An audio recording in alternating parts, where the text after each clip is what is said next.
Hello, everybody, and welcome to the Winecast. This cast is part two of what I'd hoped would be just a two-part series on sherry, but because sherry is both amazing and complicated, and because even I find 15-minute casts a little too much to take, is going to end up being a three-part cast at least.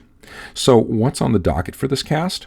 This cast is going to focus on the process for making sherry, specifically the process of preparing a wine for time in Solera, and how the Solera system itself operates. And in part 3, we'll get a chance to do a survey of styles and then hopefully tie up any loose ends. And if we don't tie up all those loose ends next cast, well, there's always part 4. There's a lot to cover, so let's get started. Depending on what your focus is, there are a couple of ways you could divide up the various styles in which sherry is made, but one that I think works well is to focus on the dryness or sweetness of the style.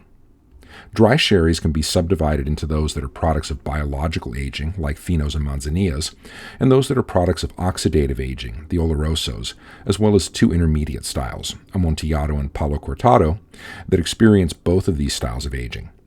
Once you've got a good idea of the overall process that results in these dry styles, then it's a snap to make sense out of the sweetened styles of sherry that go by several names, but at their heart are just lightly sweetened versions of either biologically, oxidatively, or intermediately aged sherry. The process that results in naturally sweet sherries is different enough from the process for dry and sweetened styles that it benefits from some additional unpacking, but it's still key to understand the main process to make sense of what's going on with these sherries too.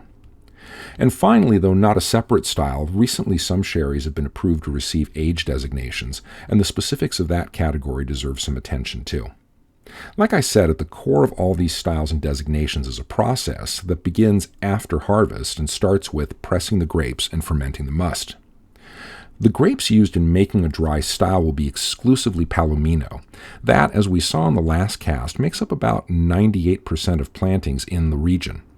Since Palomino is notoriously low in acid for a grape, it's standard practice in Jerez to acidify the Palomino must before fermentation, formerly with gypsum and more recently by adding tartaric acid.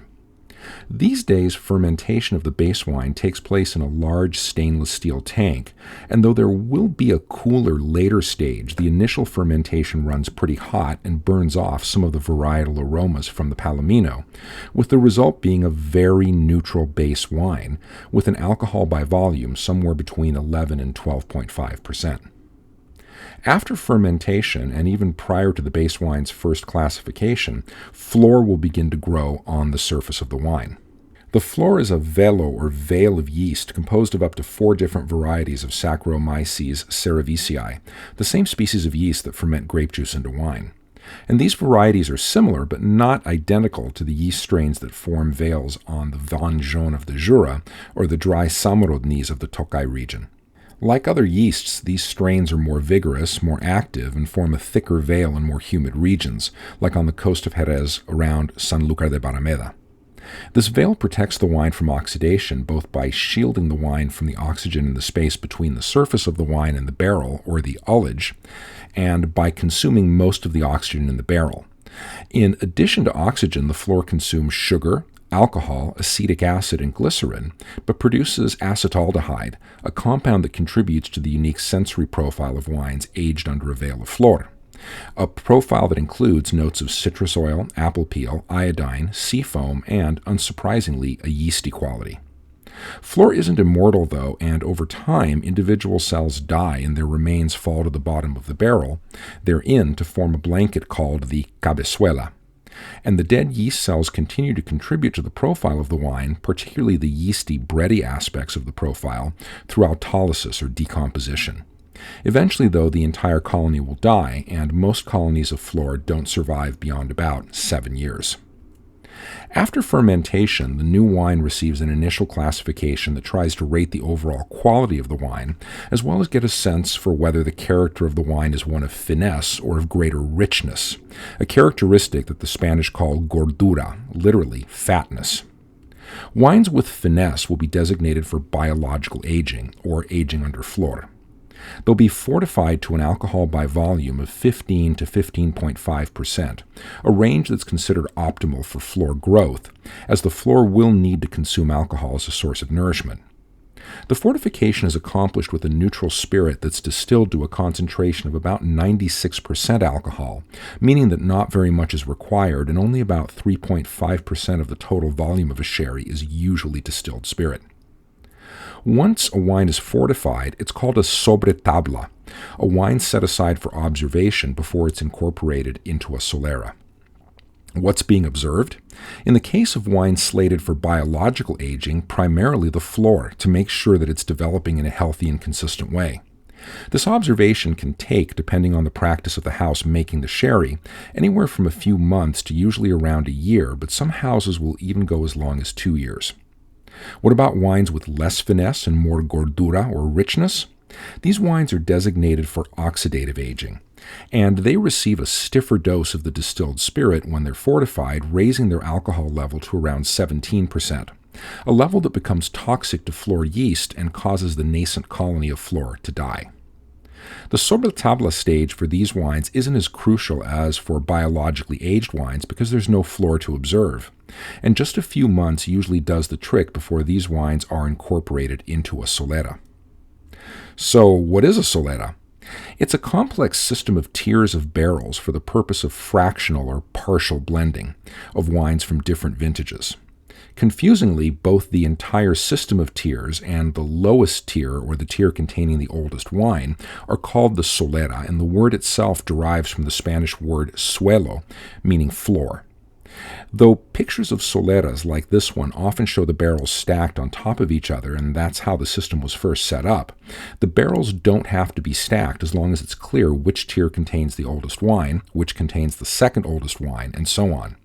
In fact, it's the practice of some sherry houses to keep different tiers of their soleras in different buildings or parts of the same building, either because they think a different location will provide a better microclimate for what's going on in a particular tier, or because their soleras have so many tiers, some can have as many as 15 or more, that it would be impractical, to say nothing of dangerous, to try to stack them.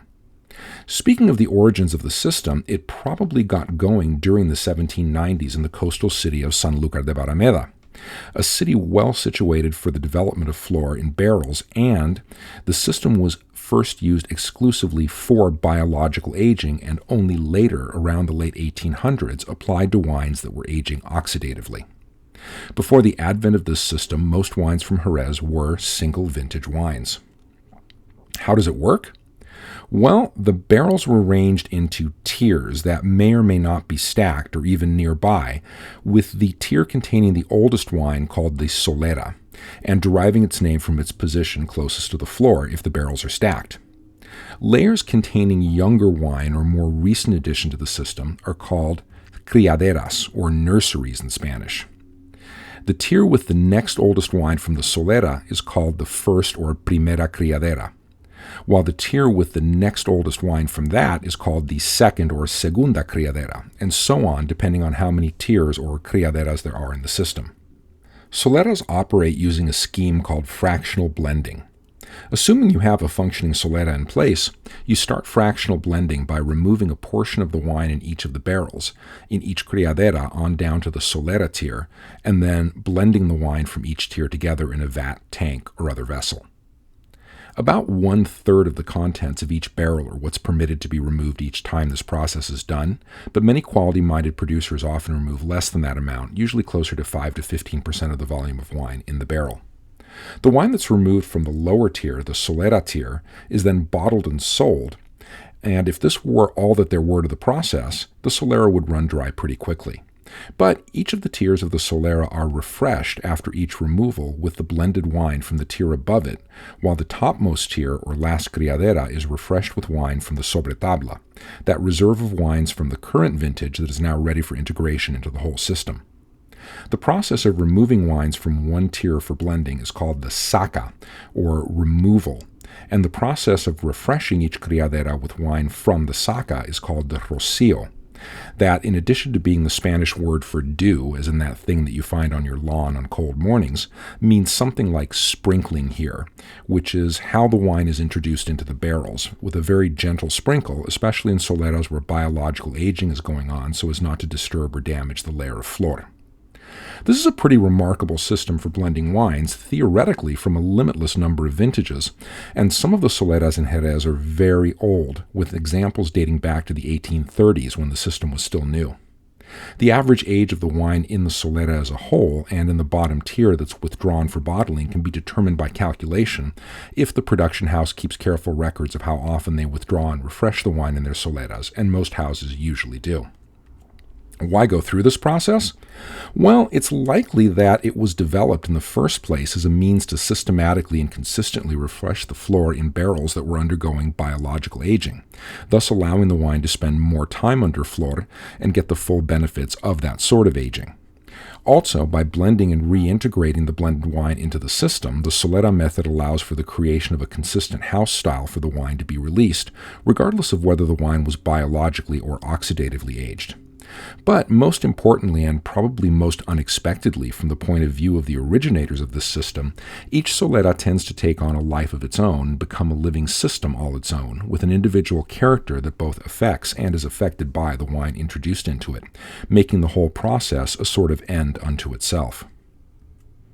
Thanks for joining me for another Winecast. Don't fret, there's more to come, with the next cast set to cover the different styles of sherry mentioned at the beginning of this cast in detail, as well as to hit a couple of other topics. I've got the slides for that cast all ready, so look for it to be coming up fairly quickly. I hope the ending of this cast wasn't too abrupt, but I really do want to be considerate of my listeners' time and provide you with casts that are a reasonable length to get the most out of. If you did get something out of this cast or otherwise found it helpful and interesting, please like and subscribe if you haven't already, and, especially since there's a lot to cover when it comes to sherry, let me know if you have any particular questions or issues that you want addressed in the next cast. I'm your host, The Unknown Winecaster, and I'm out. Enjoy the grape, but always enjoy it responsibly.